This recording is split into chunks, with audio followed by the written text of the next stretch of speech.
On veig a Agustinet. El talent dona per a pujar? Que el Llevant té futbolistes brillants i una de les millors plantilles de segona ho anem reiterant des de l'inici de Lliga. Quasi hem insistit tant en això com en la manifesta incapacitat de Calleja per a explotar el potencial de l'equip. I el dia de l'Albacete va ser l'enèsim exemple. Els manxecs s'anaren al vestidor després de la primera part preguntant-se què havia passat, encara d'incredulitat. El marcador reflectia un inapel·lable 2-0 després d'haver generat més perill que els granotes.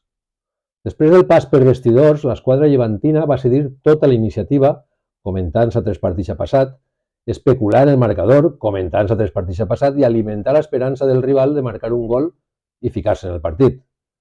Així va succeir i en la consegüent injecció emocional manxega, l'Albacete se n'anava obertament a pels 3 punts. Quan la graderia d'Orriols temia la remuntada, Lozano s'inventà una passada de fantasia per a que Brugué abusara de picardia i Buldini d'olfacte golejador. Partit redreçat. La graderia va rugir, intentar evitar que els xics s'estiraren arrere. De nou, com tantes altres voltes, només un equip en tant de talent i tants recursos ofensius com el Llevant pot ascendir a pesar dels plantejaments tàctics i de la gestió de plantilla deficients. Després del 3-2, l'Albacete encara estavellà una pilota en el travesser i demanà penalt en una acció de capa al límit. Esta volta va eixir cara, però els que ens esforcem per veure el futbol més enllà dels resultats ens fem la mateixa pregunta de tot el curs. Serà suficient en el talent ofensiu dels futbolistes del Llevant? La resposta està en les botes de Buldini, Lozano, Fabricio, Álvarez, Pablo Martínez, Brugué, Cantero, Gómez, Andrés García, Oriol, etc. El futbol és gol, això ho sabem tots, i Miranda de Ebro posarà a prova de nou la pegada granota.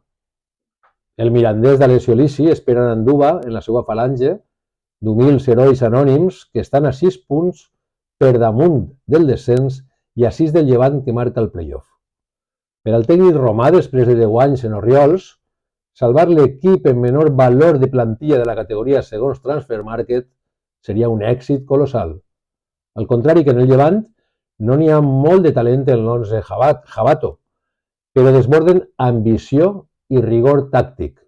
Seran les seues armes i Lisi, venerat per part de la graderia d'Orriols, com tots sabem, tindrà ganes de demostrar que mereixia l'oportunitat que Minyambres li va donar a Nazfi.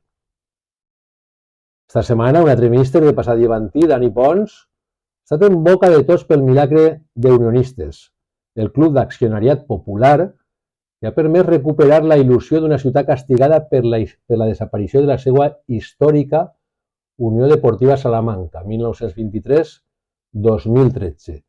L'última vegada que el Llevant va vèncer en el Mántico fon en gol de Regi, i el resultat va ser 0-1.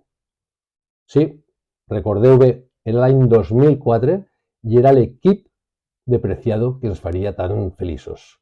Els Charros també tingueren un destacat protagonisme en l'ascens granota de 2010. Aquella vesprada el Llevant consumar l'ascens davant del Castelló gràcies al fet, a guanyar per descomptat, i al fet que el Salamanca, que es jugava la permanència, aconseguirà empatar davant del Betis. No volem despedir el bombeig Agustinet sense un record i desitjar tota la sort al Llevant femení que es juga la Supercopa esta vesprada de dissabte front al Futbol Club Barcelona. Força, xiques!